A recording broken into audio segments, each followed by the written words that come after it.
Bismillah. Assalamualaikum warahmatullahi wabarakatuh. Alhamdulillahi rabbil alamin, wal aqibatu lil muttaqin, wala udwana illa 'alal zalimin. Asyhadu an la ilaha illallah wahdahu la syarika lah, al malikul haqqul mubin, wa asyhadu anna Muhammadan 'abduhu wa rasuluh, an-nabiyul amin. Ya ayyuhalladzina amanu ittaqullaha haqqa tuqatih wa la tamutunna illa wa antum muslimun. Subhanaka la ilma lana illa ma 'allamtana innaka antal alimul hakim. Amma ba'd. Ma'asyiral muslimin wal muslimat, al hadirin wal hadirat, saudara-saudari para pendengar Radio Rabbani 91,1 FM dimanapun berada. Alhamdulillah, segala puji dan syukur milik Allah Subhanahu wa taala atas nikmat dan karunia-Nya kita bisa berkumpul kembali di tempat yang mulia ini, melanjutkan pembahasan kitab Al-Usul Ats-Tsalatsah, Syarh Al-Usul Ats-Tsalatsah. Mudah-mudahan Allah Subhanahu wa taala memberkahi pertemuan kita dan memberikan kepada kita taufik untuk mengamalkan ilmu yang kita pelajari bersama. Ucapan salawat dan salam semoga senantiasa kita sampaikan pula untuk junjungan kita Muhammad sallallahu alaihi wasallam. Allahumma salli wa sallim wa barik ala Muhammad. Mudah-mudahan kita termasuk orang-orang yang setia dengan sunnahnya dan memakmurkannya dalam kehidupan kita, baik itu skala pribadi maupun keluarga. Ikhwafillah, malam ini kembali kita melanjutkan pembahasan tentang makna syahadati anna Muhammadan Rasulullah.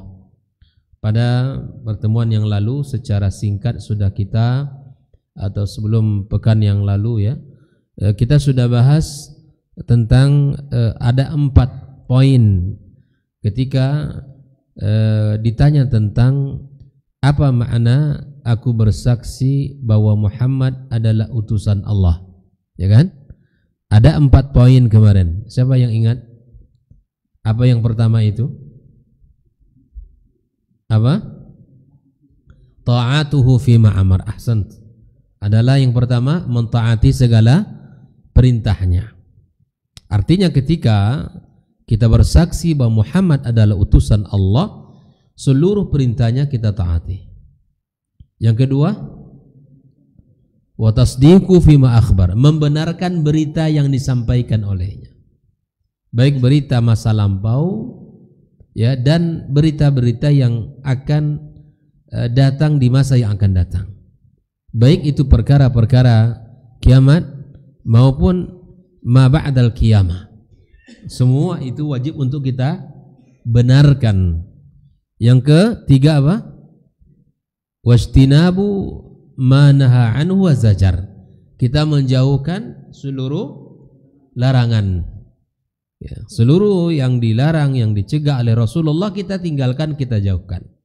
Yang keempat, nah ini yang penting ya, bahwa setelah itu semua kita lakukan, wa alla yu'badallah ila bima syara', bahwa kita tidak boleh beribadah kepada Allah kecuali sesuai dengan yang disyariatkan. Tolong digarisbawahi itu.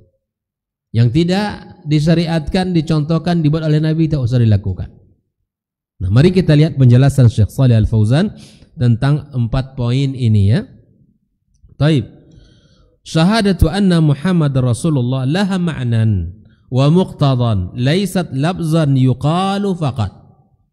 Berkata Syekh Shalih Al Fauzan, kalimat bahwa aku bersaksi bahwa Muhammad adalah utusan Allah itu bukan sekedar kalimat yang diucapkan. Dia memiliki tanggung jawab, konsekuensi terhadap dirinya di hadapan Allah Subhanahu wa taala. Maka pintu gerbang seorang ingin menjadi seorang muslim, maka dia mengatakan ya bahwa aku bersaksi bahwa tiada ilah yang berhak disembah kecuali Allah, dan aku bersaksi bahwa Muhammad adalah utusan Allah. Ini bukan sekadar kalimat yang diucap oleh lisan. Fa ma'naha an ta'tarifa bilisanika wa biqalbika annahu Rasulullah. Maknanya adalah, kata Syekh Shalih Al-Fauzan, bahwa engkau mengakui dengan lisanmu, kemudian dengan hatimu, bahwa dia adalah utusan Allah Subhanahu wa taala. Tuntiqu bilisanika wa ta'taqidu dzalika biqalbika annahu Rasulullah. Engkau ucapkan kalimat itu, lalu engkau yakini di dalam hati bahwa dia adalah utusan Allah dan hambanya. Amma talaffuz bil lisani wal inkari bil qalbi fahadhi tariqatul munafiqin. Kalau hanya sekedar mengucapkan dengan lisan, aku bersaksi Muhammad utusan Allah, tetapi diingkari dengan hatinya, maka ini siapa? Orang-orang munafik. Orang munafik fasenya bukan main kalau berucap. Salat di belakang Rasul, bertetangga hidup dengan Nabi. Sebelum Nabi menyampaikan nasihat, dia dulu yang menyampaikan mukaddimahnya. Memang meyakinkan, tapi itu sekedar di lisan, tidak masuk ke dalam hati apa yang diyakini yang disampaikan oleh dia. Makanya dalam perang Uhud, ya 1000 orang yang berangkat menuju Uhud, maka 300 orang mundur karena tidak meyakini apa yang diucapkan Nabi dengan hatinya. Dia anggukkan kepalanya, ya, tapi dia tidak akan dalam hatinya. Itulah orang munafik. Iya, ya kan? Makanya lain di mulut, lain di hati. Itu orang munafik. Maka Allah Subhanahu wa taala mengabarkan tentang mereka ini, idza ja'akal munafiqun. Nah, kalau orang munafik datang kepada kamu, qalu nashhadu innaka la Rasulullah. Orang munafik maka bersaksi dia bahwa kami bersaksi engkau utusan Allah. Wallahu ya'lamu innaka la rasuluhu. Apa kata Allah tabaraka wa taala? Walaupun mereka ya meyakini dengan lisannya, tapi Allah yang maha tahu bahwa itu rasulnya. Wallahu yashhadu innal munafiqina lakadzibun. Allah sendiri yang menyaksikan orang munafik itu pembohong, Pak. Dan tali kebohongan itu pendek, cepat sekali kebongkarnya. Sampai hari ini siapapun yang mendustakan agama, berbohong atas nama agama Allah, ya, dia akan sangat mudah dia terbongkar kesesatannya atau kebohongannya, karena tali dusta itu pendek. Nggak bisa berdusta, Pak. Karena banyak orang yang alim, kita alim, banyak orang yang lebih alim dari kita. Maka kemudian kata Allah, innal munafiqina lakadzibun ittakhadhu aymanahum junnah. Makanya orang yang munafik itu menjadikan sumpahnya sebagai tameng. Di dalam Islam tidak terpuji orang yang selalu bersumpah. Ingat ya, sesedikit sumpah dia wallahi. Kalau ngomong dengan kawan yang sana, demi Allah ini benar. Padahal orang yang diajak bicara tidak minta dia bersumpah, tapi dia sendiri ingin meyakinkan orang tersebut dengan bersumpah, karena ucapan dia ini sudah ya tidak lagi dianggap, sering tidak dianggap benar oleh orang. Maka orang yang selalu bersumpah itu tidak baik. Jelas? Jangan kalau ingin meyakinkan orang dengan ucapan kita, tak perlu selalu bersumpah. Katakan yang benar itu benar, yang salah salah. Yang kita lihat itu sampaikan apa adanya. Sudah. Enggak perlu kita menguatkan perkataan kita dengan sumpah. Makanya orang-orang munafik ittakhadhu aymanahum junnah. Mereka jadikan sumpah mereka sebagai tameng, tempat berlindung. Tempat berlindung. Makanya Allah katakan wala tuti' kullah halafin mahin. Orang-orang suka bersumpah. Makanya kalau ada di antara jemaah kita nih, kawan-kawan sahabat kita, demi Allah saya bersumpah ini benar.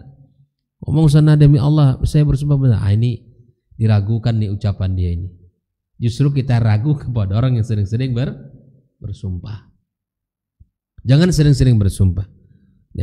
ja'alu aymanahum ay syahadatihim sitrah yastatiruna biha qasadu an sabilillah fadalla ala anna nutqa bil lisani la yakfi. Ini menunjukkan bahwa ucapan lisan saja tidak cukup, mesti sampai ke dalam hati sanubari itu iman, mesti sampai ke dalam hati sanubari itu ucapan kalimat bahwa aku bersaksi bahwa Muhammad utusan Allah, harus sampai ke dalam hatinya. Tak cukup hanya dengan polesan bibirnya saja, ya, polesan lisannya saja. Betapa indah dan manisnya kata-kata orang, tapi cukup di lisan saja, tidak sampai ke hatinya. Orang munafik begitu, ya. Orang-orang khawarij juga demikian. Jangan dikira mereka itu tidak banyak baca Quran, sangat banyak, bahkan lebih hebat Qurannya. Tetapi Al-Quran itu nggak masuk ke hatinya, hanya sampai di sini saja, nggak memberikan perubahan, tidak memberikan, ya, penguatan di dalam kehidupannya. Oleh itu khafillah, wa kadzalika anna i'tiqad al-qalbi ma'adami nutqi bil lisan liman yaqdir ala nutq aidan la yakfi. Nah, sebaliknya pula, kalau tadi adalah orang mengucapkan lisan tapi tidak mengucapkan dengan lisan tapi tidak dengan hati, ini juga tidak sempurna. Tapi bila mana ada orang diyakini dalam hatinya saja tetapi tidak diucapkan dengan lisan, padahal dia mampu untuk mengucapkan, boleh apa tidak? Boleh, Bu? Kalau tadi dia bisa bicara, diyakini aja dalam hati, apa? Dia ucapkan saja dengan lisan, tapi dalam hatinya enggak dia yakini itu apa yang diucapkan. Itu tadi sifat orang munafik. Ngomongnya saja, apa yang diucapkan tidak ada di hatinya. Kalau bahasa kitanya, lain di lisan, lain di hati. Itu sifat orang munafik. Dan ini tidak benar. Nah, yang kedua kasusnya, Ustadz, saya cukup meyakini dalam hati saja, tapi nggak perlu saya ucapkan. Padahal dia mampu mengucapkan. Boleh apa tidak? Tidak. Ya, tak boleh juga. Wa kadzalika kata Syekh Shalih Fauzan, ma'adam nutqi bil lisani liman yaqdir ala nutqi aidan la yakfi. Tidak cukup. Jadi kalimat itu mesti diucapkan dengan lisan, dan kemudian ucapan itu mesti diyakini dengan sepenuhnya dalam hati. Fa innal musyrikin ya'lamuna annahu Rasulullah lakinnahum yu'anidunahu kama qala ta'ala, ya, qad na'lamu innahu la yahzunuka alladhina yaqulun. Kata Allah, kami tahu bahwa hatimu bersedih Muhammad terhadap ucapan-ucapan mereka tadi. Siapa mereka? Orang munafik. Fa innahum la yukadzibunaka walakin adh-dhalimina bi ayatillahi yajhadun.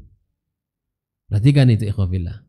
Maka orang-orang musyrikin, ya, pada umumnya mereka ini mengetahui Muhammad itu Rasulullah sallallahu alaihi wasallam, tetapi mereka, ya, tidak mau menerimanya dan tidak mau mengimani dan meyakininya. Nah, fahum biqulubihim ya'tarifuna birisalah. Hati kecilnya Abu Lahab, hati kecilnya, ya, misalnya siapa lagi? Abu Jahal. Dia hati kecilnya tahu kalau Muhammad Rasulullah sallallahu alaihi wasallam. Tak bisa dia ingkari, Bang. Hati kecilnya mereka mengetahui itu benar. Makanya ada yang mengatakan, tidakkah kamu beriman dengan Muhammad? Tidakkah apa yang dibawa oleh Muhammad itu benar? Kata dia, kata Abu Lahab, saya tahu yang dibawa itu benar. Saya tahu. Hati kecilnya tahu. Menyebutkan hatinya bahwa apa yang dibawa Muhammad itu tidaklah sebuah penyimpangan, tapi itu benar. Tapi disinilah, ya, dia tidak mau mengakui sesuatu yang lebih baik yang dia lihat dan dia dengar karena kesombongan yang ada pada dirinya. Nah, wa ya'rifuna annahu Rasulullah. Mereka tahu juga kalau Muhammad itu utusan Allah. Lakinna mana'ahumul kibr. Ini penyakit yang berbahaya. Seseorang tidak mau mengakui kebenaran itu atau menolak kebenaran disebabkan kesombongan, dan itulah pengertian sombong itu. Apa dia? Dua kemarin, ya. siapa yang disebut sombong itu oleh Rasulullah? Yang pertama, batarul haq, menolak kebenaran. Wa ghamtun nas, yang kedua, merendahkan orang, memandang orang lain lebih rendah dari dia dan dia merasa lebih hebat dari orang lain, itu sombong. Abu Jahal, dia tolak kebenaran yang dibawa oleh Rasulullah dan dia merasa lebih mulia dari Muhammad. Ibaratnya anak baru kemarin sore dan sekarang dia berpengaruh besar di kota Mekah. Saya orang yang terpandang sudah sekian tahun di sini, disegani saya, dimuliakan oleh suku saya, bangsa saya. Gak mungkin saya akan dikalahkan oleh Muhammad dan gak mungkin saya tunduk kepada Muhammad. Maka orang jahiliyah itu, Bapak Ibu sekalian rahmati Allah, bukan orang yang bodoh. Orang jahiliyah itu orang yang tidak mendapatkan hidayah, yang tidak mau tunduk kepada syariat Muhammad sallallahu alaihi wasallam. Maka orang jahiliyah jangan dikira mereka orang-orang bodoh, enggak. Mereka orang-orang pintar, orang-orang yang cerdas, tapi kecerdasannya tidak mereka gunakan di dalam menerima kebenaran. Ya. Wa man'ahumul inad minal iqrari bi risalati. Di samping sombong dia juga membangkang. Namanya pembangkang itu. Wa kadzalika mana'ahumul hasad. Ada 3. Yang pertama yang menahan mereka untuk tidak mengimani Muhammad, yang pertama adalah kesombongan. Yang kedua apa tadi? Al-inad, pembangkangan, dia perlawanan. Yang ketiga, wa kadzalika mana'ahumul hasad, hati yang hasad kepada Muhammad sallallahu alaihi wasallam. Kama indal yahud wa inda musyrikil arab, orang Yahud, ya, wala tajidanna ashaddan nas adawatan lilladzina amanu. Siapa mereka yang paling benci kepada orang Islam ini? Yahud. Orang Yahudi itu, Bu, tak akan pernah ridha mereka, bahkan kata walan tardha ankal yahudu walan nasara hatta tattabi'a millatahum. Tak akan ridha, Bu, orang Nasrani, orang Yahudi kepada umat Islam. Sampai kapan? Sampai kiamat. Makanya saudara kita di Palestina, mau di apapun, berapa ratus negara yang sudah mengakui kemerdekaan Palestina, ya Bang ya? Hanya beberapa negara saja yang belum mengakui, itu tidak bisa, belum bisa menjadikan dia merdeka. Ya, subhanallah.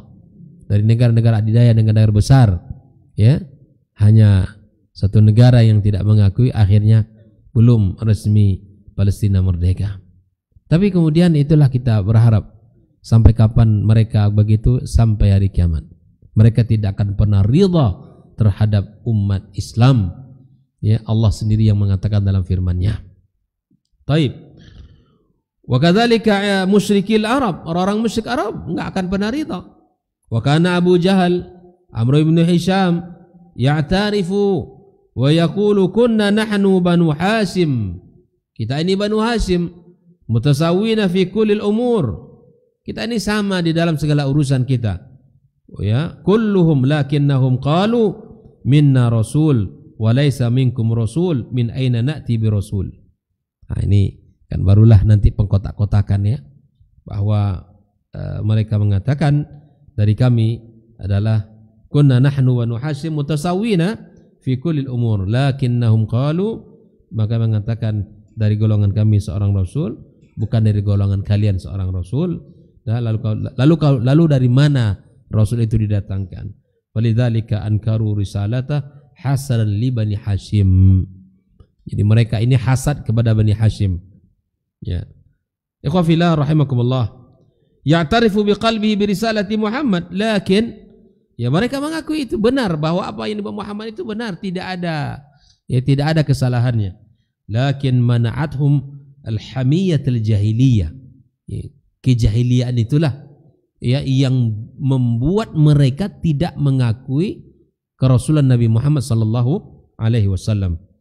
Falam yakfur bidini Abdul Muttalib alladhi huwa ibadatul asnam, Fahum ya'tarifuna bi nubuwwati bi qulubihim, secara umum mereka orang musyrik Arab mengakui Muhammad itu rasul.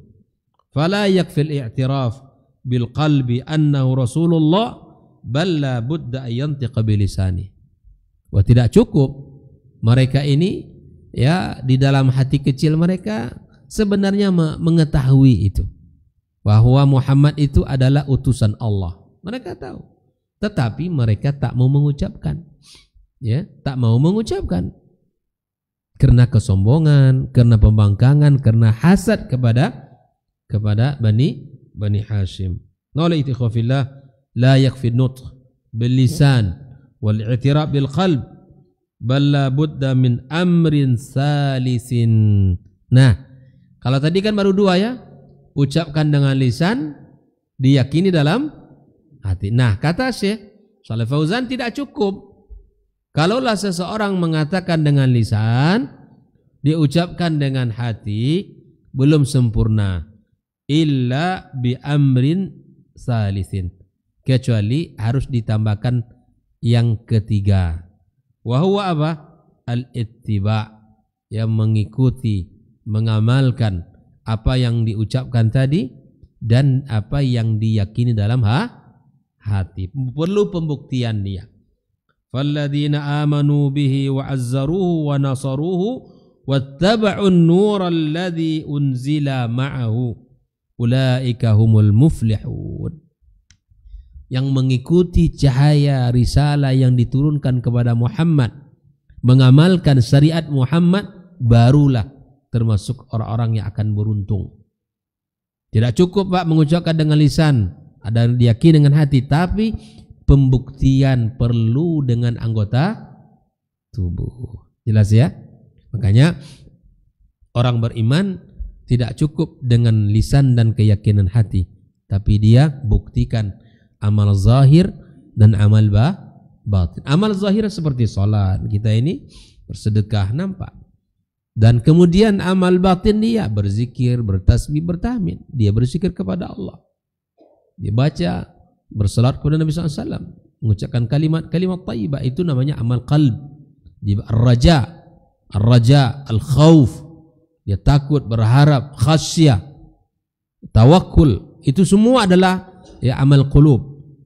Hatta law nasarahu mithl Abi Talib wa hamidunah wa ya'rif annahu Rasulullah SAW lakin lam yattabi'u. Ya, makanya Abu Talib, siapakah ya orang yang berada di samping Nabi? Ya salah satunya Abu Talib. Abu Talib yang memberikan perlindungan ke Nabi SAW. Tapi Abu Talib pada akhirnya dia tidak beriman, walaupun dia tahu Muhammad SAW itu benar. Bahkan dia yang menjaganya. Sampai datang utusan ya kafir Quraisy datang ke Abu Talib memberikan 3 tawaran. Ya, tawaran ini semuanya tawaran yang sangat menggiurkan. Ya kan? Apa yang ditawarkan kepadanya? Kalau pengen kaya, kami kumpulkan seluruh harta kami berikan kepada kamu. Enggak. Kalau pengen tahta, kedudukan, kami berikan kamu kedudukan yang spesial ya di bangsa Quraisy ini. Tapi tinggalkan dakwahmu. Tawaran mana? Kalau enggak juga kamu pengen wanita, kami berikan wanita yang paling cantik di negeri ini.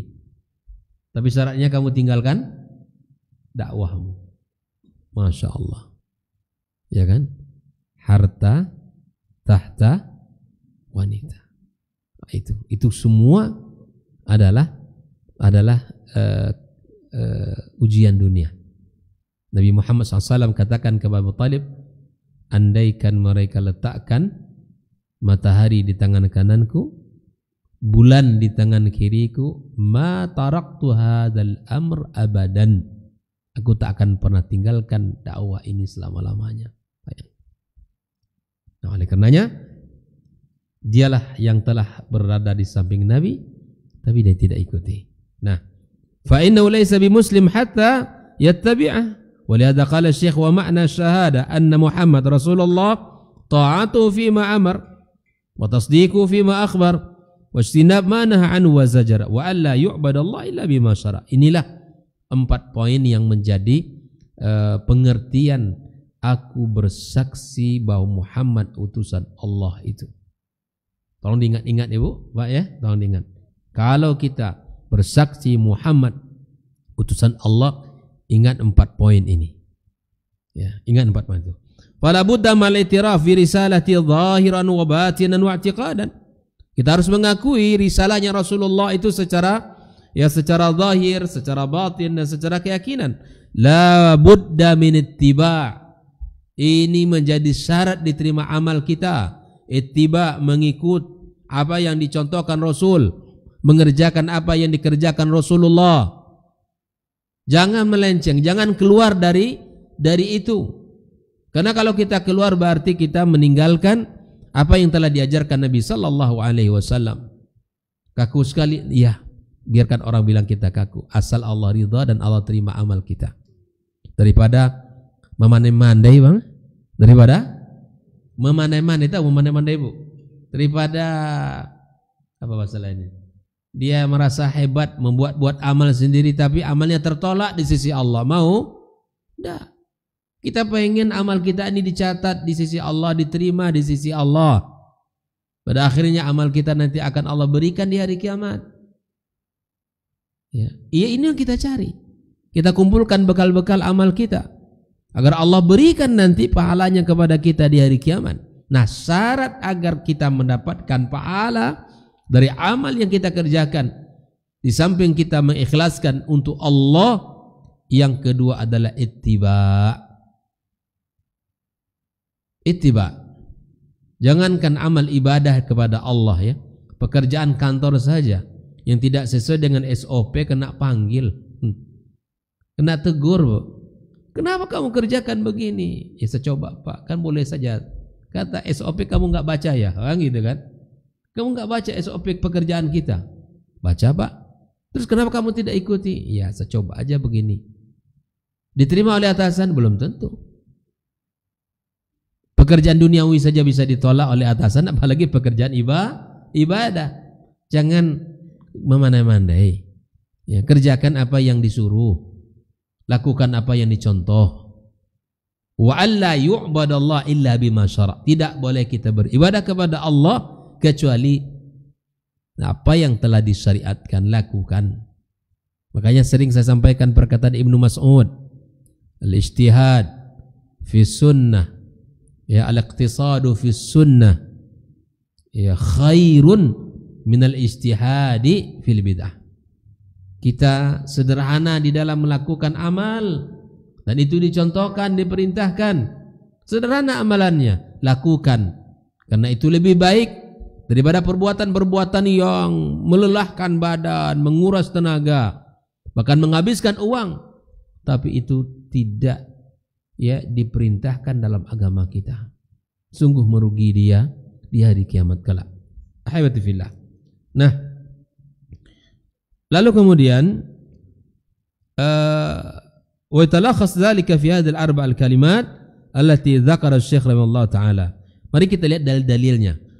Dari mana Syekh ya menyimpulkan 4 poin ini? Yang pertama, ta'atu fi ma amar, mentaati perintah-perintahnya. Apa dalilnya? Yang pertama, Allah katakan dalam surah An-Nisa 80, "May yuti'ir rasula faqad ata Allah." Yang mentaati Rasul maka sungguh dia telah mentaati Allah. Kalau beriman kepada Allah berarti beriman kepada Muhammad. Tak boleh satu-satunya saja.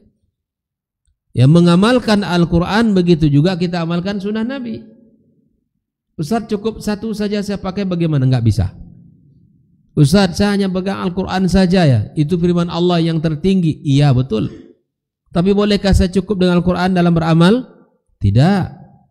Mesti kita berpegang kepada sunnah Nabi sallallahu alaihi wasallam. Tak bisa tidak. Mentaati Allah maka wajib mentaati Rasulullah sallallahu alaihi wasallam. Orang yang taat kepada Rasulullah berarti dia telah taat kepada Allah. Orang yang mengamalkan Al-Quran maka amalkan hadis Nabi sallallahu alaihi wasallam. Allah juga katakan dalam surat An-Nisa ayat 64, "Wa ma arsalna min rasulin illa liyuta'a biiznillah." Tidaklah kami utus seorang rasul kecuali untuk ditaati dengan izin Allah Subhanahu wa taala. Maka dalam ayat ini Allah Subhanahu wa taala gabungkan, sandingkan ketaatan Rasul ya dengan ketaatan kepada Allah Subhanahu wa taala. Ini tidak boleh dipisah. Kita ambil satu tinggalkan yang satunya, enggak.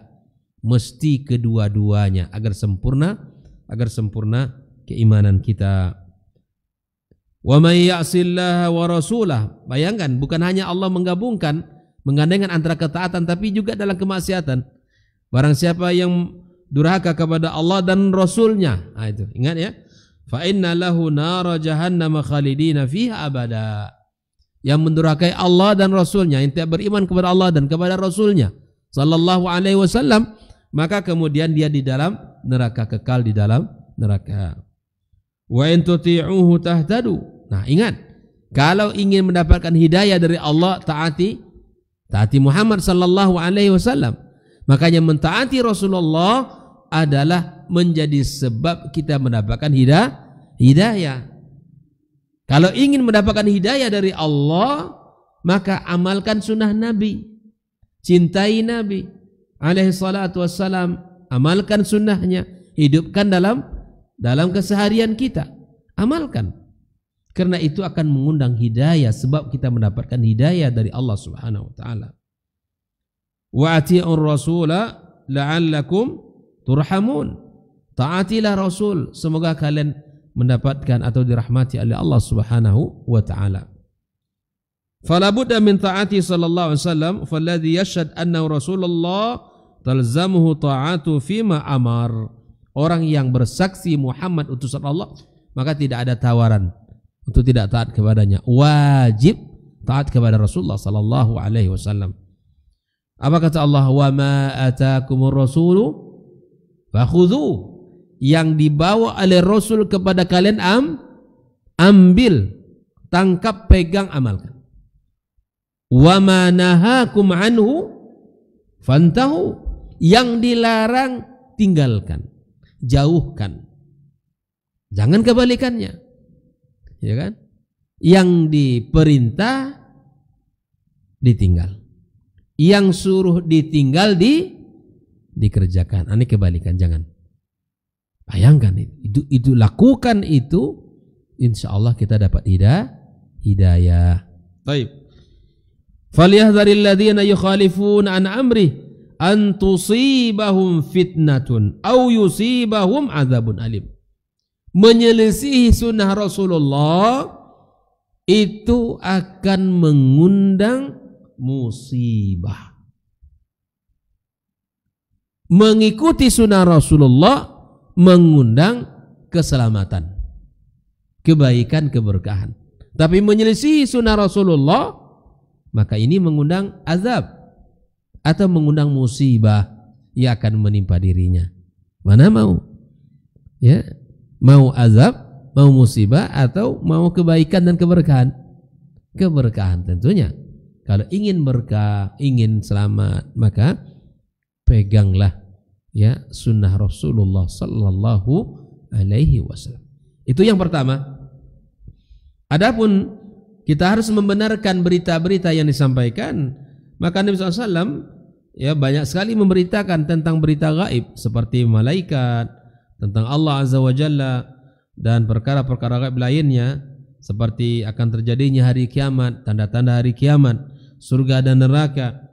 Ya, kemudian Nabi juga menyebutkan tentang padang mahsyar, azab kubur dan lain sebagainya. Maka hal ini mesti kita pahami, yang disampaikan Nabi itu benar, maka wajib untuk kita benarkan. Wa ma yantiqu anil hawa in huwa illa wahyun yuha. Nabi tidak bicara kecuali dengan wahyu. Bayangkan itu. Maka tidak ada kita tolak ya, mesti kita terima. Yang ketiga apa? Istinab manaha anhu wa zajar. Kita mesti menjauhkan apa yang dilarang dan apa yang dicegah oleh Nabi SAW. Maka dalilnya apa? wa ma atakumur rasulu fakhudhuhu. Itu dalil dalam surat Al-Hasyr ayat 7 tadi. Wa ma nahakum anhu fantahu. Yang dibawa olehnya ambil, yang dicegah dan dilarang olehnya tinggalkan. Maka Rasulullah juga mengatakan, idza nahaitukum an syai'in fajtanibuh. Bila mana aku larang melakukan sesuatu, maka jauhkan, kata Rasulullah. Bila mana aku larang kalian melakukan sesuatu, fajtanibuh. Wa idza amartukum bi amrin, tapi bila mana aku perintahkan kalian untuk mengerjakan satu perkara, fa'tu minhu mastata'tum, maka lakukanlah perintah itu sesuai dengan kemampuan kalian. Fala budda min istinabi ma nahanu wa zajar. Baik, kita dengarkan azan.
Baik, ikhwafillah, kita lanjutkan sedikit lagi, habis itu kita buka dan jawab. Yang keempat adalah wa alla yu'badallah illa bima syara'. Ini kan poin yang keempat, ini sangat luar biasa.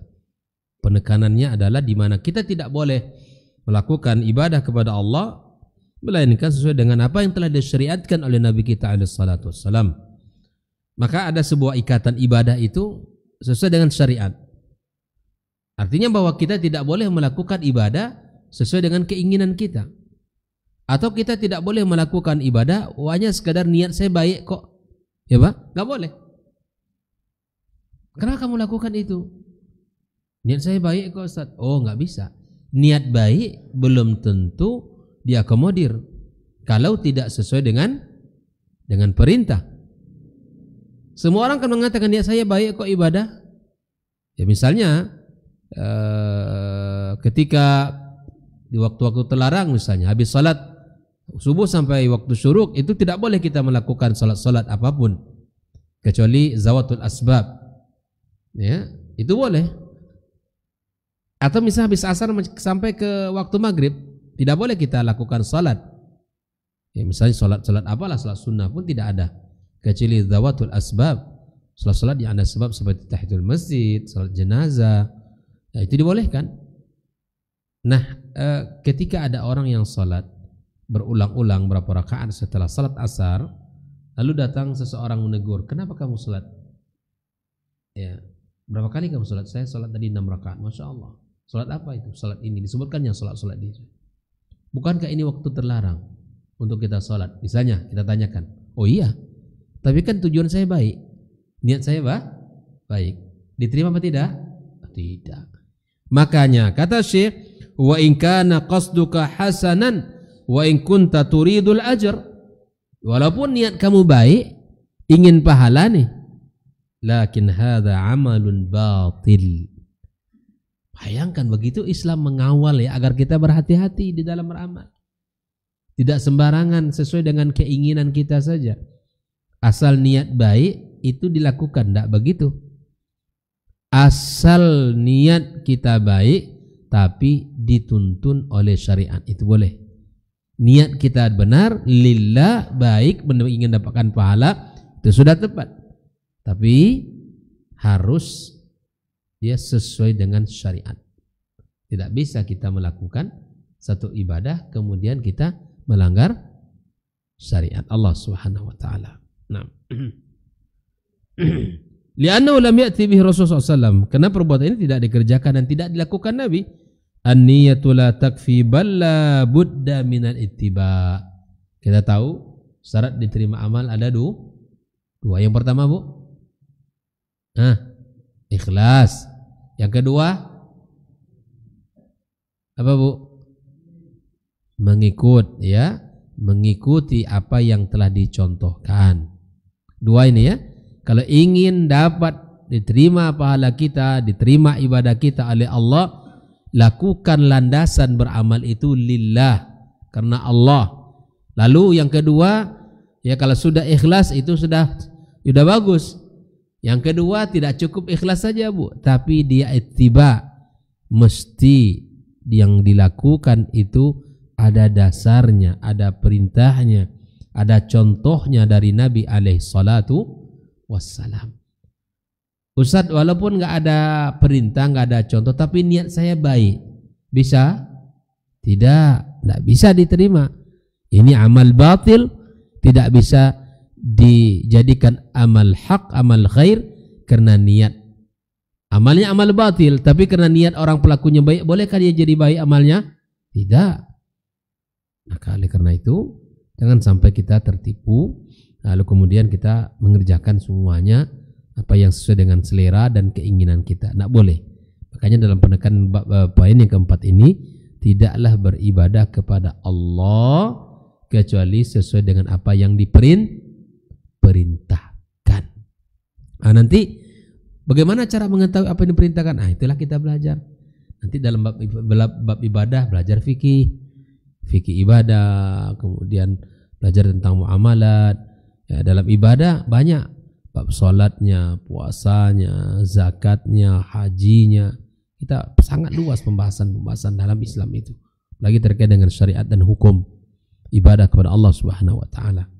Oleh karenanya tidak cukup ya kita hanya meyakini, ya, kemudian diucapkan, dihakimi dalam hati, diucapkan dengan lisan tidak cukup, tapi kita mesti amalkan, buktikan. Nah, amalan itu tidak cukup juga didasari dengan niat baik, tapi amalan itu mesti memiliki dua rukun ini. Yang pertama al-ikhlas, yang kedua al-ittiba atau disebut dengan mutaba'ah, mengikut contoh. Itulah, belajarlah kita jadi orang taat gitu kan. Belajar kita jadi orang taat. Jangan kita memandai-mandai dalam ibadah ini, dalam taatan. Maka Allah yang lebih tahu apa yang lebih baik untuk kita. Ya, Allah yang lebih paham apa yang lebih pantas untuk kita. Oleh karenanya jangan pernah kita merasa sudah hebat. Nah, oleh karenanya fal ibadat tauqifiyatun. Ini contoh bahwa ibadah itu tauqifi, yaitu meniru, datang dengan dalil dan perintah. La yajuzul ityan bi ibadatin lam yashra'ha Rasulullah. Tak boleh kita melakukan. Arti tauqifi itu bahwa kita betul-betul menerima apa yang diajarkan. Tak boleh kita melebihkan dengan apa yang disampaikan. Tak boleh.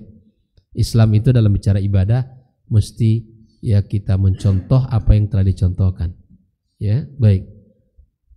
Seperti mana Nabi mengatakan, man amila amalan laisa alaihi amruna fahuwa raddun. Yang mengerjakan satu perbuatan amal yang tidak ada perintah kami maka tertolak.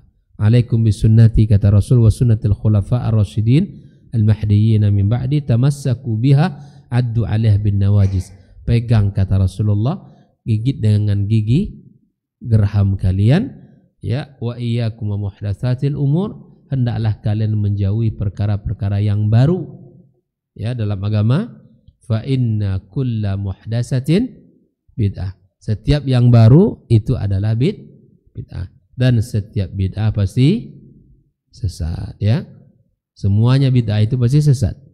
Enggak ada yang hasanah, pasti sesat. Kullu bid'atin dhalalah.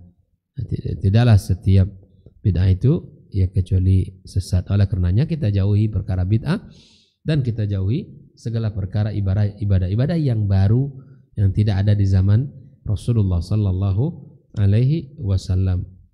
Baik. Ada yang bertanya? Oh ya, silakan.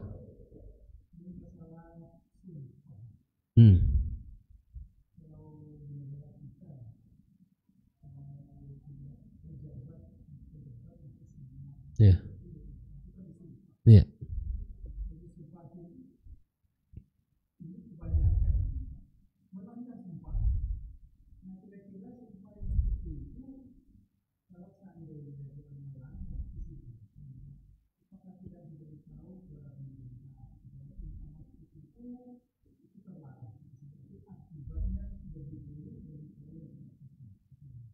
Nah, orang kalau sudah bersumpah ya dijabat ketika dia bersumpah atas nama Allah, ya dia artinya menerima jabatan itu, kemudian dia bersumpah akan amanah, lalu dia tidak amanah, khianat ya terhadap pekerjaannya, ya kan? Misalnya khianat dia dalam pekerjaan dan perbuatannya, maka ini sumpah apa namanya?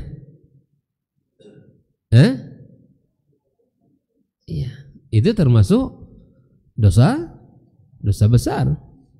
Ya, tugas kita adalah secara umum para duat, para ustadz, para ulama mengingatkan bahwa kamu akan menanggung akibat dari sumpah yang telah kamu ucapkan. Bila mana kamu tidak amanah. Nah, adapun terkait dengan pemerintah, itu tugas dia untuk mengevaluasi, Pak. Mengevaluasi ya kinerjanya. Ya, kalau seandainya dia tidak amanah, tidak profesional dan tidak bisa mengerjakan ya dengan baik, ya di pemerintah akan mengevaluasi. Berarti kamu bersumpah nggak benar ini, ya kan? Maka dia akan lihat, ya mungkin bisa diresapelnya kan, bisa diberhentikan dari jabatan dan amanahnya. Oleh karenanya, yang menerima jabatan ketika bersumpah ingat itu bukan kalimat biasa, ya itu bukan ya ucapan sederhana, tapi itu punya tanggung jawab dan konsekuensi besar di hadapan Allah Subhanahu wa taala. Betapa banyak orang hari ini melanggar sumpah jabatannya, ya kan? Betapa banyak dia melanggar sumpah jabatannya. Maka siapa yang bertanggung jawab? Dirinya sendiri di hadapan Allah Subhanahu wa taala. Nah, kita sebagai para ustadz mengingatkan, jangan kalian bermain-main dengan sumpah. Karena sumpah itu berbahaya. Ya, karena sumpah itu berbahaya akibat bila mana tidak dipenuhi. Begitu, Pak. Jadi tugas kita mengingatkan para orang-orang yang telah menerima jabatan agar dia memenuhi tuntutan sebagai seorang pejabat, amanah, jujur, bekerja sesuai dengan aturan. Tapi bila mana dia tidak sesuai aturan, maka dia akan tanggung akibatnya, akibat dari perbuatannya itu. Allah taala alam. Jadi sekali lagi bahwa tugas kita mengingatkan, dan masing-masing kita punya hati yang kemudian kita harus ingat suatu hari nanti kita akan dipanggil oleh Allah Subhanahu wa taala, dan kita akan mempertanggungjawabkan dari semua apa yang kita ucapkan, apa yang kita yakini, dan apa yang kita amalkan. Baik. Jadi sekali lagi bahwa poin keempat ini insyaallah masih ada pembahasan. Kalau boleh disimpulkan poin keempat ini bahwa ibadah itu mesti sesuai dengan contoh yang contohkan oleh Rasulullah. Yang kedua, ibadah tidak cukup dan asal niat baik. Ibadah itu tidak cukup niat baik lalu kita kerjakan. Yang kerjakan niat baik itu sesuai dengan panduan. Jangan sekali-kali kita mengerjakan di luar panduan itu. Kemudian yang ketiga, ibadah sifatnya tauqifiyah. Ibadah itu sesuai dengan sebagaimana dia dijelaskan, itulah kita kerjakan. Tidak boleh kita memandai-mandai, karena akibatnya tertolaklah amal perbuatan kita. Baik, demikian pembahasan kita pada malam yang sangat luar biasa ini. Dan semoga Allah SWT selalu mengucurkan rahmat dan kasih sayangnya kepada kita, memberikan kesejukan, keteduhan di hati kita, kenyamanan pada jiwa kita, keberkahan pada waktu dan usia kita, dan kemudian Allah sembuhkan kita dari segala bentuk penyakit-penyakit yang kita derita, atau kita juga memohon kepada Allah SWT, Allah sembuhkan orang-orang yang sedang diuji oleh Allah SWT, Allah berikan kelapangan kemudian solusi, dan semoga Allah berikan sekali lagi kemudahan kepada siapapun dari umat Muhammad sallallahu alaihi wasallam. Barakallahu fikum wa sallallahu ala nabiyyina wa habibina Muhammadin wa ala alihi wa sahbihi ajma'in. Wassalamualaikum warahmatullahi wabarakatuh.